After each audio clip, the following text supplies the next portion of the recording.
Here's how you prep the yarn for yarn braids. Okay, so the first thing that you want to do is figure out how long you want your braids. And then you have to find something that is around the length that you want your braids. For example, I'm going to be using this wooden board. Once you figure that out, it's time to wrap the yarn. You want to start by tying a knot around whatever it is that you got. And then you just keep wrapping the yarn. I like to pull some yarn out and then wrap it because it makes it go a bit smoother. Also, make sure you are pulling the yarn from the middle and not from the outside. Red Heart is the only brand that I will use for this, and they always have like a little piece of yarn sticking out of the middle so that it's easier to take apart. And then you just keep wrapping until you feel like this might be a bit too much for my scissors to cut, because you still have to cut it off. So if you only got small baby scissors like me, you probably don't want to do too much. It's gonna be a lot harder to take it off. But when you do get it off, congratulations, you have made your first bundle. It should look something like this. Just make sure that the bottom is even, and then you find the middle point of the yarn, flip it over, and that is the length of your braid. All right, moving on. Now I need to figure out how many braids this bundle can make, because I may need to make another bundle. So for each braid, I am using 6 pieces of yarn. I usually will use 4,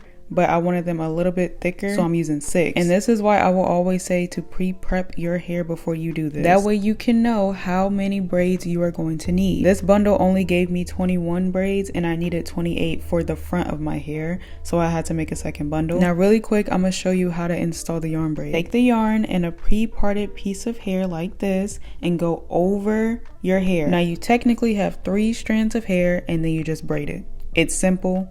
Bam. If you know how to braid, you can do this. By the way, this is also how I do my box braids. So if you can do this, you can do box braids. No, I didn't know this, but some people cannot braid forward and backward. I can, and sometimes I will have braids that are going forward and braids that are going backward, but it really don't bother me. It is what it is. And then when you get to a point to where you are running out of your hair, then you want to piece the yarn like that. I took 2 strands from each side just so it can be even. But then after that, you just keep braiding down. And then after you braid it down to however long that you want your braids, then you want to hold it really, really tight, cut it, and then light it on fire, and then kind of twist it so that it can stay braided. I won't show you how to do that because I still need this piece of yarn for my hair. But yeah, that's it. Simple. If you need to go back and watch it, put this part in 0.5 so that you can see it in slow-mo. Bye.